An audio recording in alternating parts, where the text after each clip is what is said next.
Hi guys and welcome back to the channel Deepak Yadav Education. Welcome to the Daily Hindu News and Editorial Analysis of 13th of August 2023. तो guys आज है तारीख 13 अगस्त 2023 और है Sunday. देखेंगे आज के द हिंदू कंप्लीट न्यूज़पेपर को एनालाइज करेंगे। बट लेक्चर में आगे बढ़ने से पहले अगर आप लोगों को इस लेक्चर का पीडीएफ चाहिए तो क्या करना है, सबसे पहले टेलीग्राम पर जाना, वहाँ पे जाके सर्च बॉक्स में लिखना दीपक यादव एजुकेशन यूपीएससी, आपको ये टेलीग्राम चैनल मिलेगा। यहाँ से आप डेली बेसिस पे इस लेक्चर के पीडीएफ को डाउनलोड कर पाओगे। और अगर आप मेरे साथ में पर्सनली जुड़ना चाहते हो तो इंस्टाग्राम पे जाके वहाँ पे भी आपने लिखना है दीपक यादव एजुकेशन, मेरा प्रोफाइल मिलेगा जहाँ पे 13,000 से ज़्यादा लोग ऑलरेडी जुड़ चुके हैं। आप भी मेरे साथ में पर्सनली जुड़ सकते हो।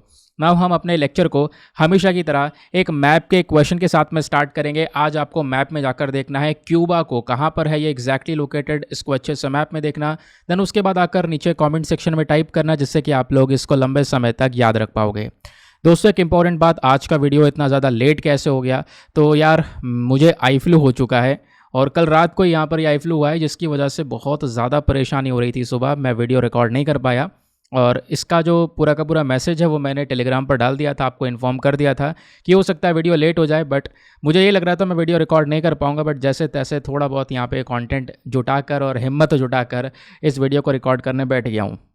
आज के हमारे द हिंदू के न्यूज़पेपर में भी इतने कुछ खास आर्टिकल्स नहीं है, वही रिपीटेड आर्टिकल हैं, टीबी और ये वो सारे केसेस, क्लाइमेट चेंज, ऐसे ऐसे टॉपिक्स यहाँ पे रेगुलर बेसिस पर न्यूज़ में रहते ही हैं, वो मैं डिस्कस करते रहता हूँ। आज भी वही इशूज़ हैं। तो जैसे आज आपका मॉर्निंग वाला 5 AM वाला वीडियो आना था, वही वीडियो मैं रिकॉर्ड करके इसको द हिंदू में बदल कर आपके सामने रख रहा हूँ। तो इस वीडियो में भी आपको बहुत कुछ जानने को मिलेगा। इससे अच्छा देखो, कुछ ना पढ़ने से अच्छा है कुछ पढ़ लिया जाए, ठीक है, क्योंकि आज का दिन फिर खाली जाता, अपन कुछ करंट अफेयर इश्यूज़ कवर नहीं करते, लेकिन ऐसा जाने नहीं देंगे। कुछ इंपॉर्टेंट आर्टिकल्स हैं अपने पास में, अलग अलग न्यूज़ सोर्सेस है और उन अलग अलग न्यूज़ सोर्सेस में हमारा पीआईबी भी है, लाइव मिनट भी है, हिंदुस्तान टाइम्स भी है, इंडियन एक्सप्रेस भी है, द हिंदू भी है। सभी के न्यूज़ सोर्सेस को हम लोग यहाँ पे कवर करेंगे, ठीक है, क्योंकि संडे में वैसे भी आर्टिकल्स कम होते हैं, एडिटोरियल नहीं आते, टेक्स्ट एंड कॉन्टेक्स्ट नहीं आता, साइंस एंड टेक का पेज आता है, तो आज वो काम कभी नहीं है। आज आप लोग खुद भी देख सकते हो वहाँ पे टीवी वगैरह को लेकर जो रिपीटेड आर्टिकल्स है वो वहाँ पे दिए गए हैं, ठीक है। तो दिन वेस्ट नहीं जाएगा आपका, बिल्कुल काम की चीज़ हम सीखेंगे। बाकी यार इस समय पर आई फ्लू बहुत ही ज़्यादा भयानक तरीके से मुझे हो चुका है। मतलब कि आपने देखा होगा आई फ्लू में कंडीशन जनरली क्या होती है, आँख के किनारे किनारे जो वाइट वाला पोर्शन ना, यहाँ पे रेड कलर का, मतलब पूरी आँख लाल होने लगती है, रेड कलर के जो ऐसे कह सकते हो जो लाइन्स है वो बनने लगती हैं। लेकिन मेरी लाइन्स नहीं बनी हुई हैं, पूरी की पूरी प्लेन रेड हो चुकी है, यानी कि ये तो है ही। उसके अलावा जो ये पूरा वाइट वाला पोर्शन है पूरा का पूरा प्लेन रेड हो चुका है। स्क्रीन पर मैं फोकस भी नहीं कर पा रहा हूँ, तो थोड़ा सा यहाँ पे वीडियो लेट हो गया है जो उसके लिए मैं माफ़ी चाहूँगा। बाकी मैं कल कोशिश करूँगा कि मॉर्निंग में टाइम पर वीडियो आ जाए हमारा। आई होप आप लोग मेरी बात को समझ रहे होंगे। चलो स्टार्ट करते हैं पहले थंबनेल वाले इशू से। तो हैवेनर सिंड्रोम क्या है, इसके बारे में बात करेंगे। काफ़ी ज़्यादा चर्चा में हैवेनर सिंड्रोम। अब इसमें कंडीशन क्या होती है, मतलब आपके जो दिमाग है ना उसमें सडनली बहुत सारे चेंजेस आने लगते हैं। एक आवाज़ गूंज रही होती है दिमाग के अंदर में, टन टन सी आवाज़ आ रही होती है, सुनाई देना बिल्कुल बंद हो जाता है, एक ही आवाज़ सुन्न सी आवाज़ चल रही होती है, दिखाई देना भी बंद होने लगता है, मेमोरी लॉस होने लगती है इस हैवेनर सिंड्रोम में। लेकिन इसका पीछे का मेन कारण क्या है वो अभी तक पकड़ा नहीं गया है। उसको लेकर लगातार जो डिस्कशन है वो चल रहे हैं, आर्टिकल्स जो हैं वो लगातार पब्लिश हुए हैं। पहले न्यूज़ क्या मैं आपको समझाता हूँ। तो इस आर्टिकल को हम लोग जीएस पेपर नंबर 2 हेल्थ के पॉइंट ऑफ व्यू से लिंक कर सकते हैं, डायरेक्टली आपसे क्वेश्चन बन सकता है। और मैं आपको बता दूं दोस्तों, ये एक इंपॉर्टेंट टॉपिक बनता जा रहा है 2021 से। मैं 2021 से रेगुलर बेसिस पर इस आर्टिकल को डिस्कस कर रहा हूँ। अभी फिलहाल ये यूएसए में काफ़ी चर्चा में था, क्यूबा में काफ़ी चर्चा में था, और अभी यहाँ पर इंडिया में ये काफ़ी चर्चा में आ चुका है, क्योंकि हाल ही में जो हमारी केंद्र सरकार है उनने कर्नाटका हाईकोर्ट से बोला है कि हमारी सरकार इस हैवेनर सिंड्रोम का जो ये पूरा मैटर है इसको अच्छे से देखने वाली है। क्यों? क्योंकि कर्नाटका हाईकोर्ट के अंदर में हाल ही में बेंगलुरु के रहने वाले एक पर्सन ने एक पिटीशन डाला हो गया हैवेनर सिंड्रोम को लेकर। तो उसी याचिका को लेकर यहाँ पे कर्नाटका हाईकोर्ट ने सेंट्रल गवर्नमेंट से क्वेश्चन पूछा। अब सेंट्रल गवर्नमेंट ने बोला ठीक है, हम यहाँ पर इस मैटर में देखेंगे, इसके अंदर इन्वेस्टिगेशन करेंगे हैवेनर सिंड्रोम को लेकर। इस वजह से यहाँ पर जो हैवेनर सिंड्रोम है वो काफ़ी चर्चा में आ चुका है। तो हैवेनर सिंड्रोम को हम लोग मेंटल हेल्थ सिम्टम्स के साथ में भी जोड़ते हैं। बोला यह जाता है इसमें दिमाग के अंदर इस प्रकार से चेंजेस होता है, और ये वाले चेंजेस सबसे पहली बार जो यूएस के यूनाइटेड स्टेट्स इंटेलिजेंस और जो एम्बेसी के ऑफिशियल्स थे इन्होंने अलग अलग देशों में फेस करना स्टार्ट किया। सबसे पहले यूएस के इन ऑफिसर्स को ये जो चीज़ें ये महसूस होनी स्टार्ट हुई, ये सिम्टम्स उनके अंदर दिखाई देने स्टार्ट हुए। और दूसरी तरफ बोला जाता है एक प्रकार का अटैक है, जो कंट्रीज़ हैं वो लेज़र अटैक करते हैं एक इंसान के ऊपर, जिसमें शरीर के ऊपर कोई कट नहीं लगेगा, उसको कोई मतलब कह सकते हो ऊपर से बॉडी के ऊपर से कोई नुकसान नहीं पहुंचेगा, लेकिन उसके शरीर के अंदर उसके शरीर को पूरी तरह से ख़त्म कर देगा वो लेज़र।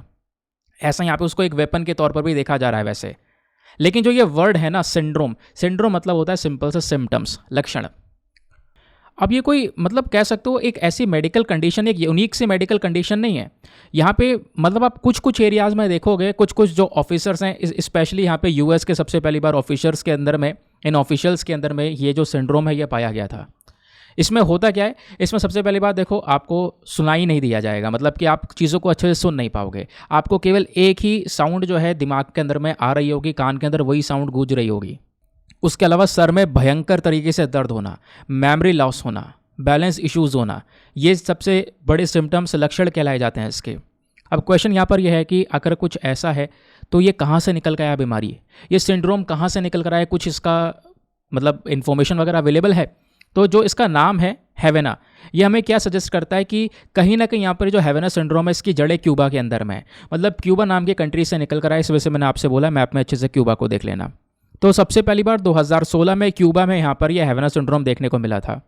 क्योंकि देखो यूएस और क्यूबा आपस में इनके रिलेशंस बहुत ख़राब थे, आपस में इनकी लड़ाइयाँ भी हुई हैं, ठीक है, इनके टाइज बहुत ज़्यादा ख़राब हुए हैं। लेकिन एक समय पर इन्होंने टाइज अपने इंप्रूव करे। 2015 में टाइज इंप्रूव होने के बाद में क्या हुआ, यूएस ने अपनी जो एम्बेसी है, अपनी जो यहाँ पर एम्बेसी है वो क्यूबा की कैपिटल जो हैवना है वहाँ पर ओपन की थी। अब जब यहाँ पे यूएस के ऑफिसर्स पहुँचे वहाँ पे क्यूबा के अंदर में, एम्बेसी में रुके, तो देखने को मिला कि उन्हें ये कहीं ना कहीं जो हैवेना सिंड्रोम है, इस प्रकार के सिम्टम्स जो इसके अंदर में है वो महसूस कर रहे हैं। तो रिलेशंस इंप्रूव होने के बाद में उन्होंने अपनी एम्बेसी खोली थी, लेकिन क्यूबा के अंदर जैसे ही वो यूएस के ऑफिसर्स पहुंचे, उन्होंने यहाँ पर यह हैवेना सिंड्रोम को महसूस करना स्टार्ट किया। अब हैवेना सिंड्रोम में क्या क्या लक्षण दिखाई पड़ते हैं, देखो दोस्तों, इसके ऊपर एक प्रॉपर रिसर्च भी हो चुकी है दैनिक भास्कर के थ्रू। यहाँ पर वो एक एक्सप्लेन सेक्शन पर रिसर्च भी कर चुके हैं। जब हम लोग बात करते हैं लक्षण में, तो एक या दोनों कानों में दर्द होना, हमारे दोनों कानों में दर्द होने लगता है। अजीबोगरीब आवाज़ें जो है वो आ रही होती हैं, कहीं पर टन टन की आवाज़ आ रही होती है, कहीं पर सुन सी ऐसी आवाज़ आ रही होती है ना, कुछ भी सुनाई नहीं देता है, या अगर कोई कुछ बोल रहा है तो बहुत ही ज़्यादा कम या ना के बराबर सुनाई देता है। और जो भी चीज़ आप लोग यहाँ पर देखते हो अपने सामने, वो तुरंत भूल जाते हो, तुरंत मेमोरी लॉस होना स्टार्ट हो जाता है। बार बार ऐसा लगता है चक्कर आ रहे हैं, जी मिचलाने लगता है, इंसान सही से देख नहीं पाता, उसको धुंधला दिखाई पड़ता है। ये हैवेना सिंड्रोम के सिम्टम्स हैं। अब क्वेश्चन यहाँ पर यह है कि किन किन देशों में और कब कब हैवेना सिंड्रोम का मामला सामने आया है। सबसे पहले अगर हम बात करें 2016 में स्टार्टिंग हुई थी हैवेना से। हैवेना बेसिकली यहाँ पे क्यूबा के अंदर में उसकी एक कैपिटल, उसकी राजधानी है हैवेना। फिर दूसरा जो केस 2018 में निकला था हैवेना सिंड्रोम का, वो चीन में निकला था। चीन के एक शहर में, यहाँ पे नाम आपको दिख रहा होगा, ग्वांगजू। देन उसके बाद में 2019 में अमेरिका के अंदर में केस निकल कर आया वाशिंगटन डीसी में। फिर 2020 में अगेन अमेरिका में केस निकल कर आया हैवेना सिंड्रोम का। फिर 2021 में भारत के अंदर दिल्ली में एक केस निकला था। फिर 2021 में ऑस्ट्रेलिया के वियना में निकला था। देन 2021 में फिर जर्मनी के अंदर, 2021 में वियतनाम में। इस प्रकार से यहाँ पे अलग अलग जगह पर ये जो केसेस हैं वो निकलते हुए हमें नजर आए। फिर लास्ट केस अभी हमने सर्बिया में भी देखा था, बेलग्रेड के अंदर में। ठीक है, ये बात आपको क्लियर हो गई। अब क्वेश्चन पता है क्या है? क्वेश्चन ये है कि हैवेना सिंड्रोम ये बीमारी है या माइक्रोवेव वेपन? इसको लेकर यहाँ पे कहीं ना कहीं काफ़ी चर्चा हो रही है। अब देखो, माइक्रोवेव हथियार कौन से होते हैं? माइक्रोवेव हथियार से इस प्रकार से जो लेज़र है उससे अटैक किया जाता है। इस तरीके के हथियार को ना डायरेक्ट एनर्जी वेपन्स भी बोलते हैं। माइक्रोवेव वेपन्स को डायरेक्ट एनर्जी वेपन्स भी बोलते हैं। इससे बॉडी के ऊपर तो कोई चोट नहीं आएगी, कहीं पर कट नहीं लगेगा, कुछ भी नहीं होगा। लेकिन इस लेज़र से जब किसी इंसान के बॉडी के ऊपर अटैक किया जाता है ना, तो उसके शरीर के अंदर जो पानी होता है, ये लेज़र उस पानी को पूरी तरह से गर्म कर देता है। इससे पूरे बॉडी में जलन होने लगती है, ऐसा यहाँ पे बोला जा रहा है। इसको हम लोग माइक्रो वेपन्स बोलते हैं। और अमेरिका और चाइना के पास में ऑलरेडी ये माइक्रोवेव वेपन्स प्रेजेंट हैं। अमेरिका की अगर हम लोग बात करेंगे तो माइक्रोवेव हथियार सबसे पहले 2007 में ये सामने आए थे हमारे, और इसे अमेरिका ने बनाया था, जिसे वो एक्टिव डिनायल सिस्टम कहते हैं। देखो ये वाला वेपन आपको दिख रहा होगा, यहीं से एक लेज़र निकलती है, उस लेज़र से एक इंसान के ऊपर अटैक किया जा सकता है। लेकिन अटैक होने के बाद में उसके बॉडी पे कुछ नहीं होगा, शरीर के अंदर से यहाँ पर ये चीज़ें बिगड़नी स्टार्ट हो जाएंगी। और 2014 में चाइना की साइड से भी चाइना ने अपना एक एयर शो के दौरान पोली WB1 करके नाम का एक माइक्रोवेव हथियार इसका प्रदर्शन किया था, जो आप यहाँ पर देख सकते हो। तो इनके पास में ये माइक्रोवेव वेपन्स ऑलरेडी हैं। तो अभी इसके जो लक्षण तो आपको पता चल गया। इसका जो मेन कॉज क्या है, मेन कारण क्या है, वो अभी भी पूरी तरह से नहीं पता है। उसके ऊपर अभी भी जो टीम है वो लगी पड़ी है, रिसर्च कर रही है इसके बारे में कि आखिरकार मेन कारण क्या हो सकता है हैवेना सिंड्रोम का। क्या वाकई में ये वेपन है, वेपन से अटैक हुआ है, या फिर कुछ और। देखो ये केस यूएस के इंटेलिजेंस ऑफिशियल्स तो फेस कर ही रहे हैं, उसके अलावा इंडिया के अंदर में जो पहला केस ये देखने को मिला था वो 2021 में आपको मैंने बताया भी था, नवंबर के महीने में, जब यूएस के इंटेलिजेंस ऑफिसर हमारे दिल्ली पहुंच रहे थे, दिल्ली में ट्रैवल कर रहे थे CIA डायरेक्टर विलियम बर्न्स के साथ में। अब इनके अंदर यहाँ पे क्या है, इसी प्रकार के सिम्टम्स, हैवाना सिंड्रोम के सिम्टम्स इनके अंदर दिखाई पड़े। तो इसको लेकर भारत पे भी क्वेश्चन उठने लगे कि क्या भारत ने यहाँ पर, उनके पास भी ये लेज़र वेपन है, ये वो, इस प्रकार के जो क्वेश्चनिंग है वो काफ़ी ज़्यादा उठने लगी थी। उसी को लेकर अभी एक पिटीशन डाला गया कर्नाटका हाई कोर्ट के अंदर में। कर्नाटका हाई कोर्ट ने केंद्र सरकार से जवाब मांगा कि आप बताइए क्या करना है इसको लेकर। तो सेंट्रल गवर्नमेंट ने बोला है कि ठीक है, हम हैवाना सिंड्रोम के इस मैटर को थोड़ा और डिटेल से इन्वेस्टिगेट करेंगे, देखेंगे। समझ गए? तो ये था पूरा का पूरा पर्टिकुलर इशू। आई होप आपको बहुत अच्छे से सारी चीज़ें क्लियर हो चुकी हैं ना। आगे बढ़ने से पहले दोस्तों एक चीज़ और है, ये जैसे मैंने आपको इंग्लिश में भी प्रोवाइड करवा दिया, ये तो आपको हिंदी में दिख गया होगा, है ना। अब जो इंग्लिश मीडियम वाले हैं उनके लिए भी परेशानी है, तो उस वजह से ये जो आपको इंग्लिश वाला फोटो भी देखने को मिल जाएगा, जिसमें सारी की सारी इन्फॉर्मेशन ये दी गई है कि क्या क्या इशूज़ हैवाना सिंड्रोम में देखने को मिलते हैं। बाकी दोस्तों अगर आप लोग चाहते हो एक पेड ग्रुप को ज्वाइन करना चाहना, तो आपके पास में एक अच्छा चांस, आप एक पेड ग्रुप को ज्वाइन कर सकते हो। उस पेड ग्रुप में आपको क्या मिलता है, डेली करंट नोट्स PDF मिलता है। ये जो PDF आप स्क्रीन पर देख रहे हो ये वाला नहीं, जो हम द हिंदू का वीडियो करते हैं ना रेगुलर बेसिस पे, वो बहुत इंपॉर्टेंट वीडियो होता है। उसमें हम ढेर सारा बैकग्राउंड इन्फॉर्मेशन शेयर करते हैं आपके साथ में, और वो सारा इन्फॉर्मेशन आपको हिंदी और इंग्लिश दोनों के फॉर्म में PDF के अंदर में प्रोवाइड करवाया जाता है। आप उस PDF को प्रिंट भी कर सकते हो, ठीक है। तो प्रिंटेबल फॉर्म में वो PDF है, उनको आप डाउनलोड कर सकते हो। अब उसके लिए आपको एक पेड ग्रुप में ज्वाइन होना है, और पेड ग्रुप ज्वाइन करने का जो अमाउंट है वो बहुत ही मिनिमम है, 499 रुपीज़ है मिनिमम, बहुत ही ज़्यादा मिनिमम। और ये लाइफ टाइम एक्सेस के लिए है। ऐसा नहीं आपने 6 महीने बाद, 1 साल बाद दोबारा सब्सक्रिप्शन लेना है, कुछ नहीं, केवल वन टाइम इन्वेस्टमेंट करना है। और श्योरली आगे बहुत सारी चीज़ें और भी आने वाली हैं, वो सब चीज़ें जो ग्रुप में लोग ऐड हो चुके हैं उनको वो एज इट इज़ उतनी अमाउंट में मिलेंगी, कोई भी एक्स्ट्रा अमाउंट उसमें ऐड नहीं किया जाएगा, ठीक है। बाकी अगर आप लोग ज्वाइन करना चाहते हो तो इसके लिए बहुत ही आसानी सा एक प्रोसेस है, वो ये है कि व्हाट्सएप पर जाना है। व्हाट्सएप पर आपको एक नंबर दिया गया है 8534873368। इस नंबर पर मैसेज कर देना कि हाँ मुझे ये ग्रुप ज्वाइन करना है। आपको वहाँ से रिप्लाई आएगा, आपको एक मैसेज शेयर किया जाएगा, आपको सारी इन्फॉर्मेशन दी जाएगी कि आप कैसे उस ग्रुप को ज्वाइन कर सकते हो, पेमेंट का प्रोसेस बताया जाएगा, इवन डेमो वीडियो का लिंक भी मिलेगा। आप पूरे डेमो वीडियो को देख सकते हो, अपने आप को सेटिस्फाई करने के बाद में उस ग्रुप को ज्वाइन कर सकते हो। बात क्लियर हो गई? चलो आगे आते हैं। नाउ नेक्स्ट आर्टिकल काफ़ी इंपॉर्टेंट होने वाला है, GS पेपर नंबर 3 एनवायरमेंट के सेक्शन के साथ में आप इसको लिंक कर सकते हो। बात की जा रही है शालिग्राम के बारे में। आज से कुछ महीनों पहले 6 फरवरी 2023 को मैंने जो वीडियो दिया था द हिंदू का, उसमें मैंने आपको शालिग्राम के बारे में बहुत सारी इन्फॉर्मेशन शेयर की थी, आपको याद होगा, ठीक है। जो लोग मेरे साथ में जुड़े हुए हैं लंबे समय से उनको पता होगा। तो शालिग्राम्स को लेकर एक खबर निकल कर आई है। खबर क्या निकल कर आई है कि शालिग्राम्स जो कि हिंदूज़ और बुद्धिस्ट इसको पूजते हैं, इसकी पूजा करते हैं, और कम से कम ऐसा नहीं है कि अभी से पूजा करे जाए, 2000 सालों से यहाँ पे पूजा करते हुए आ रहे हैं शालिग्राम्स की। लेकिन अभी जिस तरीके से क्लाइमेट चेंज हो रहा है, टेम्परेचर के अंदर बदलाव हो रहा है, इसकी वजह से शालिग्राम्स कम होते चले जा रहे हैं, इवन और बहुत ज़्यादा रेयर होते चले जा रहे हैं, बहुत मुश्किल से दिखाई पड़ रहे हैं। एक समय था हमें शालिग्राम्स मिल जाया करते थे, इस वजह से यहाँ पर ये शालिग्राम्स न्यूज़ में बने हुए हैं। तो क्वेश्चन यही उठता है कि सर ये शालिग्राम होते क्या है। देखो 2000 साल से भी ज़्यादा हो चुके हैं। उतने समय से जो हिंदुइज़्म है, बुद्धिज़्म है, शैमैनिक हिमालयन रिलीजन है ना, ये सभी लोग शालिग्राम्स को पूजते हैं। और शालिग्राम्स बेसिकली जीवाश्म है। जीवाश्म मतलब फॉसिल। आज आपको मतलब काफ़ी लोग होते हैं सर ये फॉसिल क्या होता है, इसका मतलब नहीं पता, जीवाश्म क्या होता है ना, काफ़ी कन्फ्यूजन होती है। मैं आपको सिंपल शब्दों में बताता हूँ। देखो जो एम्यूनिटीज़ है, एम्यूनिटीज़ क्या है, एम्यूनिटीज़ बेसिकली एक समय पर समुद्र के अंदर पाया जाने वाला एक क्रिएचर था, कुछ ऐसा दिखाई पड़ता था एम्यूनिटीज़, ठीक है। ये समुद्र के अंदर पाया जाता था, आज से बहुत समय पहले की बात कर रहा हूँ, ठीक है। तो इसी के ही फॉसिल्स हैं, यानी इसी जानवर के ही जीवाश्म हैं जिसको हम पूजते हैं, इसी जानवर के जीवाश्म हैं, उसी को यहाँ पे शालिग्राम बोला जाता है। अब क्वेश्चन यहाँ पर ये उठता है कि सर जीवाश्म होते क्या हैं, आओ समझते हैं। पहले तो दोस्तों ये समझो, साइंस की भाषा में जो शालिग्राम है, शालिग्राम क्रिटेशियस पीरियड को बिलोंग करता है। यानी आज से लगभग कह सकते हो कि जो ये हमारा डेवोनियन क्रिटेशियस पीरियड था ना, ये 40 से लेकर 6.6 करोड़ साल पहले का पीरियड था। 40 करोड़ से लेकर 6.6 करोड़ ईयर्स पहले की बात हम लोग कर रहे हैं। वो पीरियड था जब धरती के ऊपर में 85% हिस्से पर केवल समुद्र ही समुद्र होया करता था, ठीक है। और जीवाश्म क्या होता है? जीवाश्म दो शब्दों से मिलकर बना होता है, एक होता है जीव और दूसरा होता है आश्म।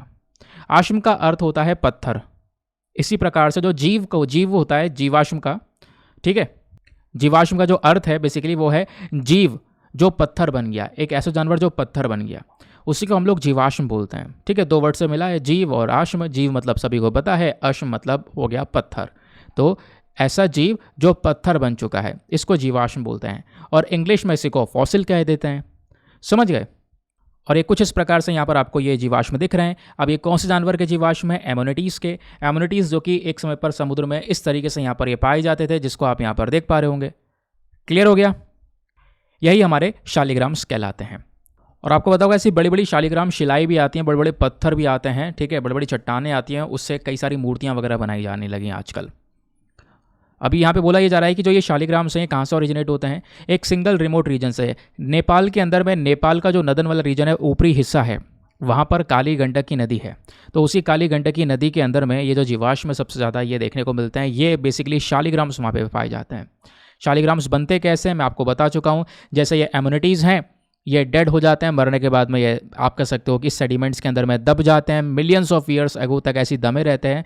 और दबने के बाद में जो केमिकल प्रोसेस होते हैं, उन केमिकल प्रोसेस के माध्यम से यहाँ पर ये एक फॉसिल का शेप लेते हैं, यानी कि ऐसा जानवर जो पत्थर में बन चुका है। पत्थर में कैसे बदल चुका है? क्योंकि यहाँ पर आप कह सकते हो जो कैल्शियम कार्बोनेट मिनरल्स वगैरह हैं, वो सब यहाँ पे धीरे धीरे जो टाइम बढ़ता रहता है, उससे जो है जो ये बरीड एमोनिटी है, जो ये मरा हुआ जानवर है, दफन हो चुका है, इसके जो चैम्बर्स है वो धीरे धीरे मिनरल डिपॉजिट से भरने लगते हैं। भरते भरते यहाँ पर आप कह सकते हो कि इस प्रकार का शेप ले लेते हैं, और ये जानवर फिर कुछ समय बाद इस प्रकार से आप कह सकते हो शेप लेने के बाद में हमें दिखाई पड़ने लगता है। ठीक है, इसी को हम लोग फॉसिल बोलते हैं, जीवाश्म बोलते हैं। ठीक है, इन शालिग्राम्स को हम लोग घरों में रखते हैं, मंदिरों में रखते हैं, है ना, जहाँ पर इनको पूजा जा सकता है। लेकिन पिछले कुछ समय पर जिस तरीके से जो क्लाइमेट चेंज है, क्लाइमेट चेंज यानी कि टेम्परेचर बढ़ना, तापमान बढ़ने की वजह से हमारे ग्लेशियर्स पिघलने स्टार्ट हो चुके हैं। ग्लेशियर्स पिघल रहे हैं, ग्रेवल माइनिंग हो रही है काली गंडकी नदी के अंदर में। इससे पूरा का पूरा जो नदी का नेचर है वो बदल चुका है। और नेचर बदलने की वजह से जिस तरीके से आज से कई साल पहले ढेर सारे शालिग्राम्स वहाँ पे दिखा करते थे, वो शालिग्राम्स दिखने आज के समय पर बंद हो चुके हैं। क्योंकि कहीं ना कहीं इस काली गंडकी नदी के अंदर में जो पानी है वो बहुत ज़्यादा बढ़ चुका है, क्योंकि जो हमारा ग्लेशियर से जो बर्फ़ है, बर्फीले पहाड़ हैं, वो पिघल चुके हैं, और वही मेल्ट वाटर इस पूरे के पूरे नदी का जो नेचर है उसको बदल रहा है धीरे धीरे करके। तो कहीं ना कहीं क्लाइमेट चेंज की वजह से डायरेक्टली ये जो शालिग्राम से इनका दिखना कम हो चुका है। समझ गए? आगे आते हैं ना, अगले आर्टिकल पर आते हैं। दोस्तों इस आर्टिकल को आप लोग GS paper number 3 defence and technology के पॉइंट ऑफ व्यू से लिंक कर पाओगे। दोस्तों लेक्चर को बहुत अच्छे से सुनते हुए चलना, क्योंकि वीडियो के लास्ट में मैं आपको क्वेश्चंस दूंगा, उन क्वेश्चंस को अटेम्प्ट करना, एक टेस्ट आपको यहाँ पे दिया जाएगा। ठीक है ना। आईएनएस चेन्नई के बारे में बात की जा रही है। आईएनएस मतलब इंडियन नेवल शिप। तो आईएनएस चेन्नई को हाल ही में रेड सी के अंदर यानी लाल सागर के अंदर में तैनात किया गया है। क्यों? क्योंकि एक एक्सरसाइज चल रही है, पैसिक एक्सरसाइज। ये पैसिक एक्सरसाइज यहाँ पे जो सऊदी की नेवल शिप है HMS अल जुबैल, उसके साथ में यहाँ पर की जा रही है। ठीक है, तो उसी दौरान जो आईएनएस चेन्नई है उसको हाल ही में इस लाल सागर के अंदर में रखा गया, तैनात किया गया, डिप्लॉय किया गया।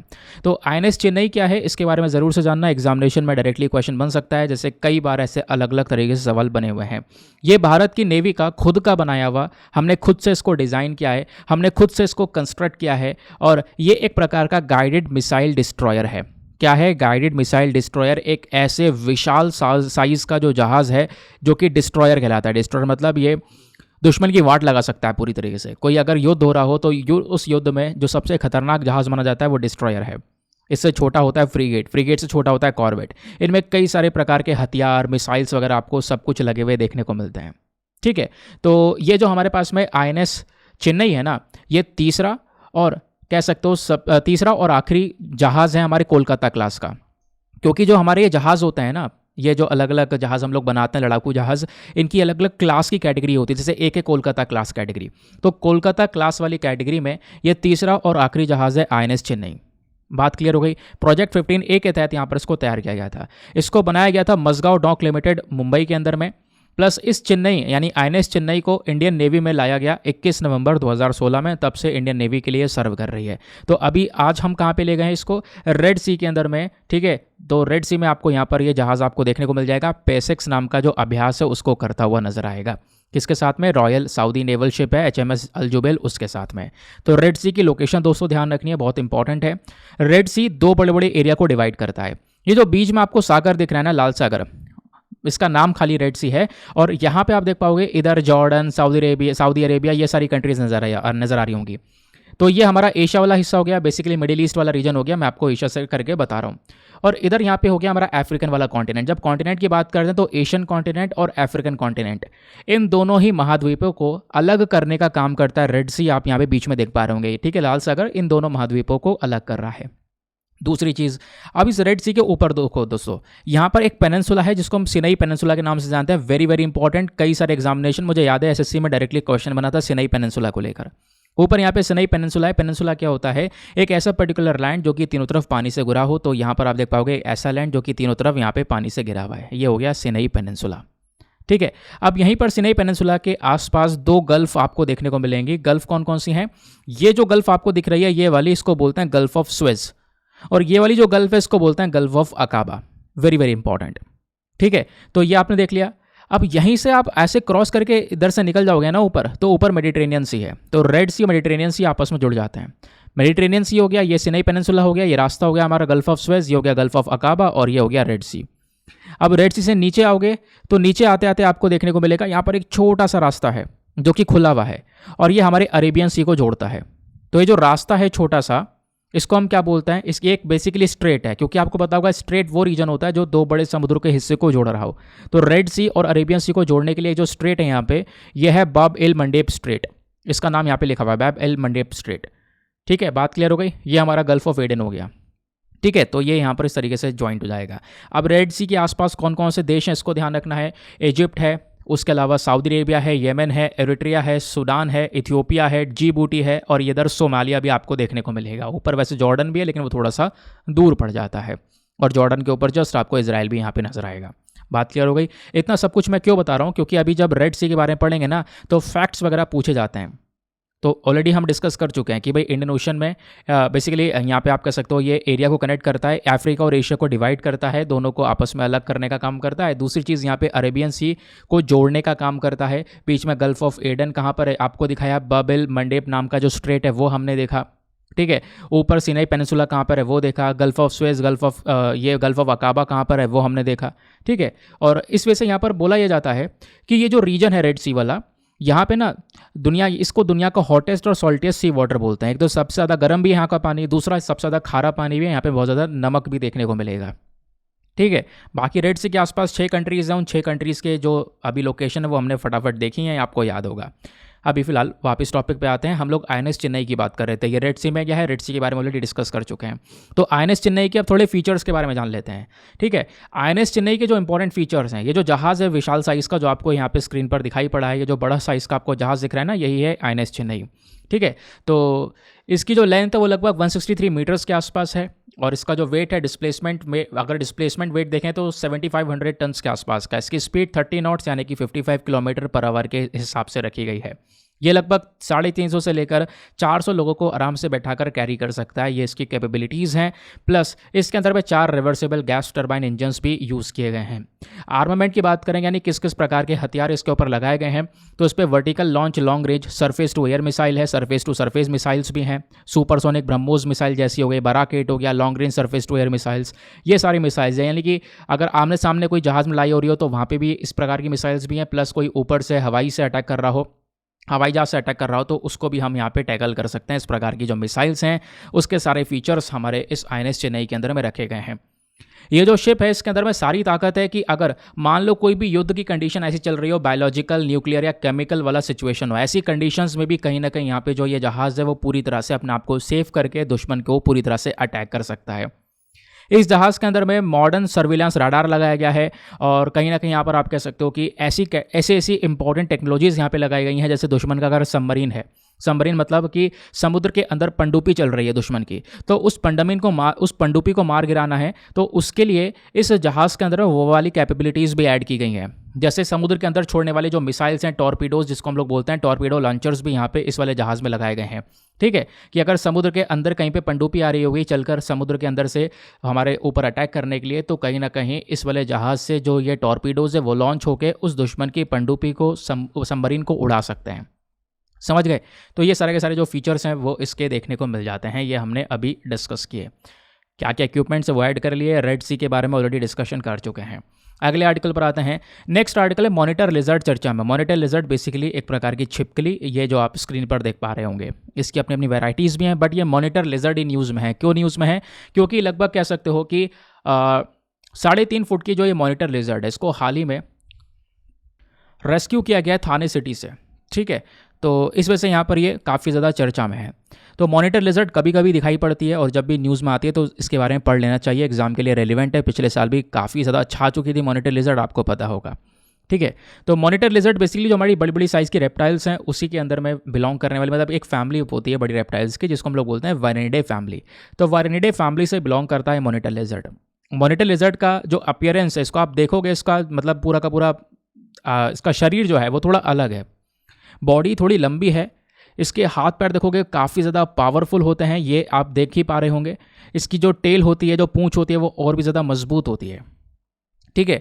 बोला जाता है कि जितने भी लेजर्ड्स, जितनी भी छिपकलियाँ होती हैं, उनमें से सबसे ज़्यादा होशियार, सबसे ज़्यादा इंटेलिजेंट यहाँ पे ये मॉनिटर लेजर्ड होती है, ठीक है। उसके बाद अगर इसके डिस्ट्रीब्यूशन की बात करेंगे, यानी कि मॉनिटर लेजर्ड कहाँ कहाँ पे पाया जाता है, तो जनरली यहाँ पर ये एशिया, अफ्रीका और ऑस्ट्रेलिया में पाई जाती हैं। इंडिया के अंदर में 4 प्रकार की मॉनिटर लेजर्ड पाई जाती हैं, ध्यान रखना। उन चारों प्रकार की मॉनिटर लेजर्ड का नाम क्या क्या है? एक है बंगाल मॉनिटर, एक दूसरे का नाम है एशियन वाटर मॉनिटर, तीसरे का नाम है येलो मॉनिटर और चौथे का नाम है डेजर्ट मॉनिटर। ये चारों स्पीशीज़ भारत के अंदर में देखने को मिलती हैं, लेकिन ये जो मॉनिटर लेजर्ड हैं ये एशिया, अफ्रीका, ऑस्ट्रेलिया में भी पाई जाती हैं। अगर हम बात करेंगे दुनिया की सबसे बड़ी मॉनिटर लेजर्ड, उसको बोलते हैं कोमोडो ड्रैगन। कोमोडो ड्रैगन भी एक प्रकार की मॉनिटर लिजर्ड है, लेकिन ये भारत में नहीं देखने को मिलती है। भारत में केवल ये 4 मॉनिटर लिजर्ड पाई जाती हैं, बंगाल वाली, एशियन वाटर, येलो और डेजर्ट, समझ गए। लेकिन जो ये वाली होती है कोमोडो ड्रैगन साइज में बहुत बड़ी होती है। इसका साइंटिफिक नेम है वेरेनस कोमोडियंसिस। बोला जाता है मॉनिटर लिजर्ड की सबसे बड़े साइज की प्रजाति है ये 10 फीट लंबी ग्रो कर सकती है। आप इमेजिन करो, 10 फीट लंबी छिपकली ये ग्रो कर सकती है। इसका वजन 300 पाउंड्स के आसपास हो सकता है, ठीक है। बोला जाता है कि मॉनिटर लिजर्ड में जितनी भी कैटेगरीज हैं, इनमें से सबसे ज़्यादा खतरनाक कोमोडो ड्रैगन होती है। ये कोमोडो ड्रैगन आपको दिख ही रही होगी, ठीक है। ये बेसिकली छिपकली है, दुनिया की सबसे ज़्यादा बड़ी साइज़ की, भारी साइज़ की और सबसे ज़्यादा खतरनाक, ठीक है। ये बात हो गई हमारी कोमोडो ड्रैगन की। बात क्लियर हो गई? आगे आते हैं। अभी हम मॉनिटर लिजर्ड की बात कर रहे थे, 4 प्रकार के होते हैं, ये आपने सब कुछ देख लिया। अब इसके फीचर्स क्या होते हैं मैं आपको बता ही चुका हूँ। उसके पंजे काफ़ी मजबूत हैं, पावरफुल टेल है, गर्दन इसकी लंबी सी है, प्रॉपरली डेवलप्ड लेग्स हैं, प्रॉपर टेल बनी गई है, बहुत तेज़ी से ये बढ़ सकती है आगे, अपने शिकार को पकड़ सकती है, पावरफुल तरीके से जकड़ सकती है। अगर एक बार शिकार इसके मुंह में दब जाए तो उसके बाद यहाँ पे उसका छूटना बहुत ज़्यादा मुश्किल है, ठीक है। ज़्यादातर जो मॉनिटर लेजर्ड होती हैं वो ज़मीन पर रहना पसंद करती हैं और कार्निवोरस होती हैं, यानी कि जानवरों को, दूसरे जानवरों को खाने का काम करती हैं। मॉनिटर लेजर्ड में एक और खास बात होती है, दे डू नॉट ब्लिंक। जैसा आप आंखों को झपकाते हो ना, पल के झपकाते हो, ये पल के नहीं झपकाती। इनकी जो विजन है, जो देखने की शक्ति है, वो बहुत ही ज़्यादा बड़ी होती है, तो पल के नहीं झपकाते मॉनिटर लिजर्ड, ये इनका एक सबसे बड़ा फीचर है। उसके बाद इनकी जो टंग है वो यहाँ पर अपने स्मेलिंग के लिए, यानी कि सूंघने के लिए अपनी टंग का ये यूज़ करती हैं। नाउ नेक्स्ट आर्टिकल पर आते हैं। अगले आर्टिकल में देखो, संडे में भी ऐसे होता है, हमारे न्यूज़पेपर में कई सारे एनिमल्स न्यूज़ में रहते हैं, आज भी वही सिचुएशन है। वेकेटा पोर्पोइस चर्चा में। ये ना डॉल्फिन की तरह दिखाई पड़ती है, जैसे मछली आप देख रहे हो स्क्रीन पर, ये डॉल्फिन की तरह दिखाई पड़ती है, बट ये डॉल्फिन होती नहीं है। तो हाल ही में हमारे पास में एक कमीशन है इंटरनेशनल लेवल का, जिसको बोलते हैं इंटरनेशनल व्हेलिंग कमीशन। इस व्हेलिंग कमीशन ने पहली बार अपना एक्सटिंक्ट अलर्ट यहाँ पे जारी किया है इस पोर्पोइस को लेकर। एक्सटिंक्ट अलर्ट मतलब कि ये जो प्रजाति है पोर्पोइस, वेकेटा पोर्पोइस स्पेशली, ये पूरी तरह से खत्म होने वाली है, विलुप्त होने वाली है थोड़े समय पर। इसको लेकर एक अलर्ट जारी किया है, पहला अलर्ट जारी किया गया है, इस वजह से ये न्यूज़ में है। तो ऐसे आर्टिकल्स बहुत इंपॉर्टेंट होता है, डायरेक्टली सवाल बन सकते हैं।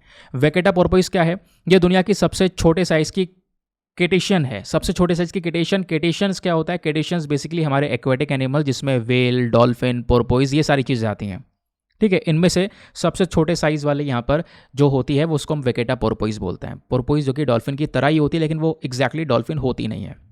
ये काफ़ी यूनिक होती हैं, इनको गर्म पानी में ज़्यादा रहना पसंद है। जो वार्म वाटर्स होते हैं, जहाँ पर प्रेजेंट है, समुद्र के अंदर थोड़ा वार्म वाटर है, वहाँ पर इनको रहना पसंद है। इनका नेम जो है वेकेटा, इसका मतलब होता है लिटिल काउ, स्पेनिश में लिटिल काउ यहाँ पर इसको बोला जाता है। उसके बाद हैबिटेट की बात करेंगे तो ये जो वेकेटा पोर्पोइस हैं, इनको ज़्यादातर रहना पसंद है कहाँ पर? जो हमारा मैक्सिको वाला रीजन है, मैक्सिको का जो ऊपर गल्फ ऑफ कैलिफोर्निया है, एग्जैक्टली वहाँ पर, ठीक है। एक टाउन पड़ता है सैन फिलिप, उस टाउन के बराबर में इनको रहना काफ़ी ज़्यादा पसंद है। अगर मैं आपको एग्जैक्टली लोकेशन दिखाऊं तो ये आपको दिखेगा ऊपर यूनाइटेड स्टेट्स ऑफ अमेरिका, और अमेरिका एक बहुत बड़ी बाउंड्री शेयर करता है मैक्सिको के साथ में। अमेरिका के नीचे जस्ट आपको मैक्सिको देखने को मिलेगा। मैक्सिको के पीछे चलोगे तो ये है गल्फ ऑफ कैलिफोर्निया। इसी वाले रीजन के अंदर में ये जो वेकेटा पोर्पोइस हैं वो यहाँ पर पाई जाती हैं। समझ गए?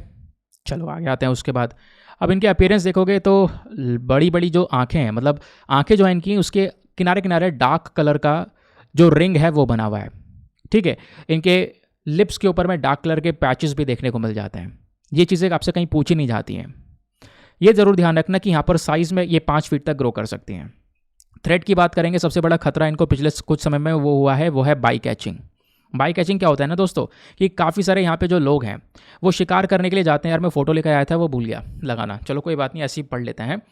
अब मछली पकड़ने के लिए गए, फिशिंग करने के लिए गए। अब फिशिंग करते करते क्या हुआ, श्रिम्प पकड़ने के लिए गए हैं वो, और मछलियाँ पकड़ने के लिए गए हैं। उसी मछली में ये, उसी जाल में ये फंस जाती हैं। उसी को बाई कैचिंग बोलते हैं। अब उसी जाल में पोर्पोइस फंस के मर जाती हैं। ठीक है, तो सबसे बड़ा खतरा यहाँ पर इनके लिए यही है। बाकी कंजर्वेशन स्टेटस ध्यान रखना, डायरेक्टली एग्जामिनेशन में पूछा जा सकता है। तो वेकेटा पोर्पोइस का आईयूसीएन स्टेटस है critically endangered. Critically endangered category में इसको रखा गया है। बाकी साइट्स के अंदर में अपेंडिक्स 1 में रखा गया है। ठीक है, अब इसी आर्टिकल में एक और बॉडी के बारे में चर्चा की गई है, वो है इंटरनेशनल व्हेलिंग कमीशन, जिसने अभी ये अलर्ट जारी किया है, पहला अलर्ट जारी किया है। तो इस इंटरनेशनल व्हेलिंग कमीशन के बारे में थोड़ी बातें जान लेते हैं। इस कमीशन को सेटअप किया गया था international convention for the regulation of व्हेलिंग के अंडर में, जिसको साइन किया गया था वाशिंगटन डीसी 1946 के अंदर में। ठीक है, अमेरिका में इसको साइन किया गया। इसका मेन ऑब्जेक्टिव क्या है, तो इंटरनेशनल व्हेलिंग कमीशन का मेन काम है जो हमारी व्हेल है उसकी प्रॉपर प्रोटेक्शन करना। ठीक है, और जो हमारी पूरी व्हेल इंडस्ट्री है इसको पूरी तरह से डेवलप करना और ग्रो करना। इसका जो हेडक्वार्टर है इंटरनेशनल व्हेलिंग कमीशन का, वो आपको देखने को मिलेगा इंग्लैंड के अंदर में। ठीक है, डायरेक्टली यहाँ से सवाल बन सकता है, तो उस चीज़ को अपना ध्यान में रखना है। नेक्स्ट आर्टिकल में एक्सरसाइज मालाबार के बारे में बात की जा रही है। अभी थोड़े दिनों पहले हमने इसके बारे में डिस्कशन भी किया था, आपको याद होगा। तो अभी 31वां एडिशन मालाबार अभ्यास का, इस मल्टीलेटरल एक्सरसाइज का, ये होने वाला है ऑस्ट्रेलिया में अगस्त 11 से लेकर 21 तक। तो बेसिकली आज तो 13 अगस्त है, यानी ये अभ्यास स्टार्ट हो चुका है और ये अभ्यास चलेगा अभी 10 दिन 21 अगस्त तक। तो एक्सरसाइज मालाबार क्या है थोड़ा जान लेते हैं। देखो, इस अभ्यास की शुरुआत हुई थी 1992 में एक बायलैटरल नेवल एक्सरसाइज के तौर पर। यानी आज तो अगर आप देखोगे इस मालाबार अभ्यास में तो 4 देश हैं जो इस अभ्यास को मिलकर करते हैं। लेकिन 1992 में जिस अभ्यास को स्टार्ट किया गया था तो उस समय पर केवल 2 देश हुआ करते थे, इंडिया और यूएस। भारत और अमेरिका के बीच में अभ्यास हुआ करता था। और पहला जो मालाबार अभ्यास हुआ था वो बे ऑफ बंगाल के अंदर में हुआ था 2007 में। फिर धीरे धीरे करके यहाँ पे क्या हुआ, इसको हमने और ज़्यादा एक्सपैंड कर दिया। धीरे धीरे करके इसमें जापान ऐड हुआ, तो जापान ऐड होने के बाद में ट्राइलेटरल फॉर्मेट में आ गया, यानी कि 3 देशों के बीच में अभ्यास हुआ करता था 2015 तक। फिर 5 साल बाद 2020 में जो ऑस्ट्रेलियन नेवी है उन्होंने भी यहाँ पर इस मालाबार अभ्यास को ज्वाइन कर लिया। और मालाबार अभ्यास को ज्वाइन करने के बाद में इसको क्वाड्रिलेटरल नेवल एक्सरसाइज बना दिया, यानी कि अब इसमें 4 देश मिलकर इस अभ्यास को कंडक्ट करते हैं। तो आज कौन कौन से 4 देश हैं इसमें, India, US, Japan and Australia. इस मालाबार अभ्यास का मेन मकसद क्या है, इसका मेन मकसद है कि जो इंडो पैसिफिक रीजन है उसको फ्री और ओपन बनाना और इसी रीजन को और ज़्यादा सिक्योर करना। क्वेश्चन ये है कि इंडो पैसिफिक रीजन कौन सा है। देखो दोस्तों, ये जो मैप आपको दिख रहा है ये है इंडियन ओशन और इधर है पैसिफिक ओशन। इन दोनों को मिला देंगे तो ये मिलकर बन जाएगा इंडो पैसिफिक ओशन। तो इसी ओशन की प्रोटेक्शन के लिए, सुरक्षा के लिए इस अभ्यास को किया जाता है, ताकि जो चाइना का अग्रेशन है इस पूरे रीजन में, उस अग्रेशन को ऊपर हम कंट्रोल रख सकें, उसको कम कर सकें। इसके लिए यहाँ पर जो अभ्यास है वो किया जाता है इंडो पैसिफिक ओशन। समझ गए? तो आप कह सकते हो ये जो अभ्यास है ना ये एनुअली होता है। एक बार यहाँ पर इंडियन ओशन में हो जाएगा, एक बार पैसिफिक ओशन में ऑल्टरनेटिवली। ठीक है, यानी कि एक साल जैसे इस साल इंडियन ओशन में हो जाएगा, अगले साल पैसिफिक ओशन में, फिर इंडियन ओशन, फिर पैसिफिक ओशन, क्योंकि ये दोनों ओशन के लिए, दोनों एरिया में प्रोटेक्शन की बात हम लोग करते हैं। इस अभ्यास के अंदर में क्या क्या होता है, फाइटर कॉम्बैट ऑपरेशंस चलाए जाते हैं, जो आपस में इन चारों देशों की नेवी है वो मिलकर यहाँ पे एक दूसरे के साथ में जो कोऑपरेशन उसको और ज़्यादा बढ़ाती हैं। अब मैरीटाइम एक्सरसाइज की जब बात आती है, ये तो एक प्रकार का जॉइंट मैरीटाइम एक्सरसाइज। जॉइंट मतलब इसमें कई सारी कंट्रीज आपको देखने को मिल जाती हैं। ऐसी कुछ और जॉइंट मैरीटाइम एक्सरसाइज भी भारत की देखने को मिलती है, जैसे एक का नाम है IB समर। IBSMR नाम की जो अभ्यास है ये इंडिया, साउथ अफ्रीका और ब्राज़ील के बीच में होता है। ऐसी सिम्बेक्स ये इंडिया सिंगापुर के बीच में होता है। स्लिनेक्स इंडिया श्रीलंका के बीच में होता है। ये कुछ अलग से इंपॉर्टेंट अभ्यास है मैरीटाइम एक्सरसाइज, इसके बारे में आपको ये इन्फॉर्मेशन शेयर की गई है। हैवाना सिंड्रोम बेसिकली अभी थोड़ी देर पहले हमने इसका डिस्कशन कर लिया था। शालिग्राम्स अभी हमने थोड़ी देर पहले यहाँ पर इसकी चर्चा कर ली है। अभी बाकी यहाँ पर एक डायनासोर की प्रजाति चर्चा में है, फटाफट इसको भी डिस्कस करते हैं। ये आखिरी आर्टिकल है। तो ये जो डायनासोर आपको स्क्रीन पर दिख रहा है, यह है डायक्रोसॉरिड डायनासोर। तो ये डायक्रोसॉरिड अभी काफ़ी ज़्यादा चर्चा में आ चुका है। हाल ही में IIT रूरकी और जियोलॉजिकल सर्वे ऑफ इंडिया के जो साइंटिस्ट्स हैं, उन साइंटिस्ट ने अभी ये डायक्रोसॉरिड डायनासोर का सबसे पुराना जो फॉसिल है, जो इसका सबसे पुराना जीवाश्म है, उसको यहाँ पर डिस्कवर किया है। वो डिस्कवरी हुई है जैसलमेर में, इस वजह से यहाँ पर ये न्यूज़ में है। तो डायक्रोसॉरिड डायनासोर के बारे में बात करेंगे तो एक लंबी गर्दन वाला डायनासोर था ये, जिसको प्लांट खाना पसंद था। ठीक है, ये पेड़ पौधे खाने पसंद करता था और इसकी गर्दन बहुत ही ज़्यादा लंबी हुआ करती थी, जैसा आप यहाँ पर देख पा रहे होंगे। बोला यह जाता है ये जो स्पीशी है, ये प्रजाति लगभग 167 मिलियन पुरानी स्पीशी आपको देखने को मिल जाती है। ठीक है, इसको नेम दिया गया है थेरोसोरस इंडिकस। पहला नेम जो है थार डेजर्ट से लिंक करता है। ठीक है, थार डेजर्ट बेसिकली इंडिया में इसके फॉसिल्स डिस्कवर करे गए इस वजह से। सेकेंड नेम इंडिया, ठीक है, इस वजह से यहाँ पर इंडिकस रख दिया गया है। तो इसको नाम दिया गया है, इसको क्या नाम दिया गया है? थारोसोरस इंडिकस, ये आपने ध्यान में रखना है। ठीक है, आगे आते हैं। अब जो साइंटिस्ट हैं उनके अकॉर्डिंग बोला यह जा रहा है कि जो ये डायक्रोसॉरिड डायनासोर है, इसके जो फॉसिल्स हैं, इसके जो जीवाश्म हैं, वो पहले भी पाए गए हैं। पहले जो पाए गए थे वो नॉर्थ और साउथ अमेरिकाज में, अफ्रीका, चाइना में भी देखने को मिले हैं। लेकिन वो जो फॉसिल्स हैं वो इंडिया से बिलोंग करने वाले नहीं है, या इंडिया के लिए वो नहीं जाने जाते हैं। जितने भी जो रॉक्स हैं, जितनी भी चट्टानें हैं इन फॉसिल्स के अंदर में, इन जीवाश्म है, वो लगभग चट्टानें लगभग 167 मिलियन ईयर्स पुरानी है, ऐसा यहाँ पे बोला जा रहा है। और इसके लिए कहीं ना कहीं इसको ये एक नया इंडियन सौरोपोड बना देती हैं। यानी ये केवल इतना ज़्यादा पुराना डायक्रोसॉरिड नहीं है, पुराने होने के साथ साथ आप कह सकते हो मतलब दुनिया भर में एक ओल्डेस्ट कैटेगरी में इसको कवर किया गया है। एक ओल्डेस्ट कैटेगरी का डिप्लोडोकॉइड आपको ये देखने को मिलेगा। मतलब ये डायनासोर के अलग अलग नाम से हम इसको जानते हैं। डिप्लोकॉइड बेसिकली एक ऐसा ग्रुप हो जाएगा जिस ग्रुप में डायक्रोसॉरिड्स भी होंगे, प्लस इस डायक्रोसॉरिड्स के अलावा जो सौरोपोड्स वाले डायनासोर होते हैं उसके आसपास के जो रिलेटेड हैं वो भी सब इस ग्रुप में कवर हो जाएंगे। ठीक है, तो बोला जा रहा है कि ये जो अभी नया डायनासोर की फॉसिल्स मिले हैं ये भी यहाँ पे कहीं ना कहीं इसी वाले ग्रुप से बिलोंग करते हैं। कौन से? डिप्लोडोकॉइड। जितनी भी थ्योरीज हैं, हमें थ्योरी वो सजेस्ट करती हैं कि जो ये सबसे ज़्यादा पुराना वाला डायक्रोसॉरिड है, जो सबसे पुराना वाला डायक्रोसॉरिड वाला डायनासोर है, ये चाइना से बिलोंग करता है। 166 से लेकर 164 मिलियन ईयर्स पुराना आपको ये देखने को मिलेगा। ऐसी भी यहाँ पर कुछ थ्योरीज ने हमें बताया है। लेकिन अभी इससे भी पुराना जो रिमेन्स देखने को मिले हैं वो 167 मिलियन ईयर्स पुराने हैं। और वो कहाँ पर देखने को मिले हैं? वो डिस्कवर करे गए हैं रिसेंटली जैसलमेर में। तो जो अभी जीवाश्म मिले हैं सबसे पुराना डिप्लोकॉइड मैंने आपको बता चुका हूँ, एक ऐसा बड़ा ग्रुप जिसमें डायक्रोसॉइड्स प्लस सौरोपोड्स के आसपास वाले जो डायनासोर्स होते हैं वो भी देखने को मिलते हैं। ठीक है, तो ये था हमारा पूरा का पूरा डिस्कशन। ना अगर आपने लेक्चर को अच्छे से सुना है तो फटाफट क्वेश्चंस पर आते हैं। आज के क्वेश्चंस आपके स्क्रीन पर हैं, एक एक करके सारे क्वेश्चंस पहले मैं आपको दूंगा, फिर लास्ट में एक साथ सभी के आंसर्स बताऊंगा। आपने यहाँ पर उसके चेक करना है आंसर और बताना है कितने क्वेश्चन आपने सही किए और कितने गलत किए। सबसे पहले क्वेश्चन बात करता है, which one of the following is the best description of INS Chennai. INS Chennai को लेकर बताओ कौन सा स्टेटमेंट सही है। पहला, क्या INS चेन्नई एक गाइडेड मिसाइल डिस्ट्रॉयर है? सेकंड, क्या ये एक Shivalik class stealth multi role frigate है? थर्ड, क्या ये डीजल इलेक्ट्रिक सबमरीन है? फोर्थ, क्या ये एक ऑफशोर पेट्रोल वेसल है? तो सही उत्तर दो इसका क्या होना चाहिए। नेक्स्ट क्वेश्चन पर आते हैं। अच्छा, ये क्वेश्चन अभी आप स्किप कर देना, इस वाले क्वेश्चन पर आते हैं। यहाँ पे मॉनिटर लिजर्ड्स के बारे में पूछा गया है। मॉनिटर लिजर्ड्स को लेकर 2 स्टेटमेंट दी गई हैं, बताना है कौन सा सही है। पहला स्टेटमेंट, मॉनिटर लिजर्ड कभी भी they do not blink and they have a poor vision, यानी कि वो आंखें नहीं झपकाती। दूसरा, उनका जो देखने का विजन है, जो दृष्टि है उनकी, वो काफ़ी ज़्यादा कमज़ोर होती है, काफ़ी ज़्यादा बेकार क्षमता होती है देखने की। सेकेंड, इंडिया जो है कहीं ना कहीं घर है एक सिंगल स्पीशी का, जो मॉनिटर लिजर्ड है। मॉनिटर लिजर्ड की कई सारी स्पीशीज़ होती हैं, उस मॉनिटर लिजर्ड की केवल एक ही प्रजाति भारत में पाई जाती है।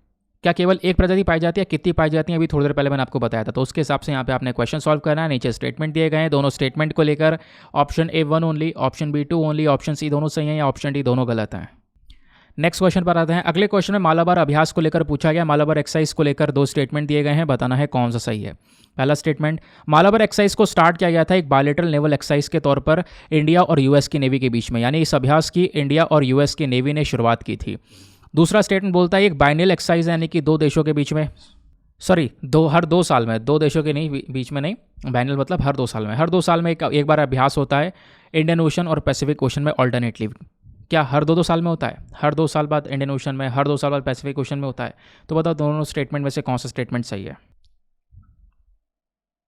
नीचे आपको ऑप्शन दिए गए, option A1 only, B2 only, C दोनों सही हैं, D दोनों गलत हैं।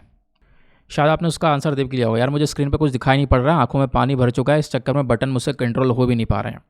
ठीक है कोई बात नहीं, मैनेज कर रहे हैं जैसे तैसे।